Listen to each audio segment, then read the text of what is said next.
Привет, друзья! Это винил «Частная коллекция». С вами Биг Ник. И сегодняшний наш выпуск посвящен 10 величайшим обложкам рок-альбомов, которые и на сегодня не потеряли свою актуальность. 5 октября 1970 года в продажу поступает третья пластинка группы Led Zeppelin.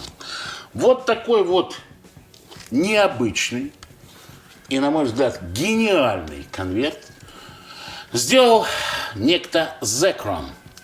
Под этим псевдонимом скрывался человек, которого звали Ричард Дрю. И вот этот Ричард Дрю придумал вот такое вот колесико, если обращаете внимание, если видите, которое, вращаясь, показывает в отверстиях картиночки, которые связаны с тем или иным участником группы Led Zeppelin. Одна из величайших икон, во всяком случае в визуальном воплощении рок-музыки, пятый альбом группы Black Sabbath, Sabbath Bloody Sabbath, разворотный конверт, фирма WWA. Дизайном этой обложки занималась модная на тот момент Pacific Eye and Ear. А непосредственно два участника этой компании, то есть отец-основатель и примкнувший к нему художник Дрю Стузуан и Эрнест Сефало, именно они занимались оформлением этой обложки. Если сравнивать ее с предыдущим валом Фо, очень резко отличается с точки зрения музыки. Мне кажется, группа сделала шаг вперед. В 1971 году, точнее осенью 1971 года, выходит альбом группы Yes, Fragile, хрупкий.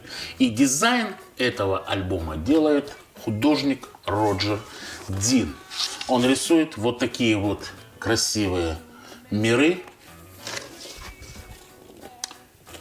а также, что мне очень нравится, в этот альбом был включен вот такой вот буклет с артворком, где фотографии участников группы Yes раскрашены лично самим, дополнены, скажем, рисунками и раскрашены Роджером Дином. Роджер Дин оформляет две пластинки для группы Uriah Heep: «День рождения волшебника» и «Демон и колдуны», «Demons and Wizards», «Демоны и колдуны». Особенно хочется отметить альбом «Demons and Wizards». Посмотрите, какой необычный дизайн и форма. Видите, разворачивающийся конверт, после этого вот такой еще как бы маневр, вот такой вот. И пластинка достается вот отсюда. То есть люди уже, как говорится, изобретали как могли. В том же 1972 году та же компания Pacific Eye and Ear, Дрю Стузуан и Эрнест Сефало делают еще один шедевр. Это альбом группы The Doors, Full Circle, жизненный цикл. Вот такая вот потрясающая обложка. Разворотный конверт, опять-таки пластиночка достается вот отсюда.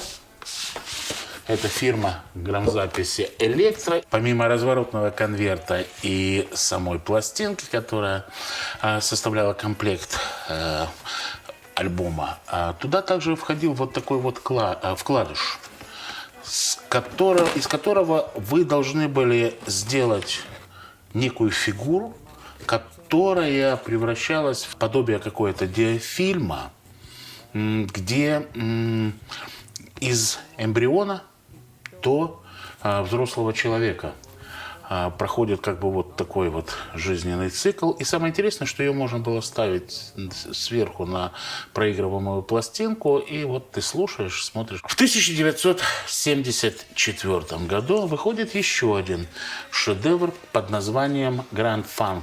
Это группа Grand Funk Railroad. Здесь они убирают слово Railroad. Альбом Shine On. И вот здесь потрясающий дизайн. Смотрите, в обложку вмонтированы очки для трехмерного изображения. Тогда уже появляется так называемое стереокино. И вот эта обложка полностью сделана как бы для вот этого стерео, да. Вот посмотрите внимательно, вот такой вот плакат, на который ты, видимо, тоже вот ты его вешаешь на стеночку, когда прослушиваешь эту пластиночку, и одеваешь эти очечки, выламываешь и смотришь на, так сказать, участников ансамбля. Альбом снабжен вкладышем, на котором вы можете видеть американский тур группы Grand Funk, то есть милости просим. Давайте, ребятки, приходите к нам на концерты и получайте удовольствие. Следующий, на мой взгляд, тоже альбом достойный того, чтобы назваться маленьким шедевром. Оформление альбома Trick of the Tail группы Genesis. Это 1976 год, если я не ошибаюсь. Альбом проделки Хвостатого. Видите, как потрясающе оформлен. Во-первых, это первый альбом без Питера Гэбриэла, без основного фронтмена, который покинул накануне группу Genesis. И ансамбль уже в составе, получается, так и квартета. Фил Коллинз выходит из-за барабанов и начинает петь. Гитарист Стив Хэкет, гитарист и басист Майк Разерфорд и клавишник Энтони Бэнкс. Вот в таком составе группа остается и записывает эту потрясающую пластинку, на которой, как мы видим, изображены все человеческие грехи, с которыми, в принципе, должен каждый из нас бороться. Тот же 1976 год рождает еще одну икону рок-музыки, обложку, без которой, как мне кажется, рок-музыка вообще не могла существовать. Но мне так кажется, еще раз. Группа Rainbow Ричи Блэкмора, «Радуга», альбом «Радуга восходит». И эта обложка, сделанная Кеном Келли. Кен Келли вспоминает, что Блэкмор с Дио пришли к нему и практически нарисовали полностью готовую обложку, где обязательно вот эта вот рука, она обязана утягивать эту радугу в бездну. Он говорит, она у меня сложилась мгновенно в голове, эта обложка, я добавил несколько собственных деталей, и практически обложка была принята тут же музыкантами, когда они ее увидели. Я настаиваю на том, что этот альбом действительно является и альбом, и обложка являются настоящим шедевром, настоящей иконой рок-музыки. 1979 год, американская группа Styx, альбом Cornerstone. Откровенно скажу, что я эту обложку увидел именно в 80-м году. Впервые увидел эту пластинку. Смотрите, как потрясающе она оформлена. Вот она вот так раздвигается. В ней внутри некая такая звездная карта. Вставка сделана из серебряной такой вот бумаги. Внутри вот так вот красиво поставлены фотографии участников ансамбля. Этот альбом, кстати, содержит главный хит группы Styx, который называется «Boat on the River» или «Лодка на реке», которую написал Томми Шау, гитарист этого коллектива. 1984 год, британская группа Marillion и альбом «Fugazi» с открывающим этот альбом мегахитом «Assassin».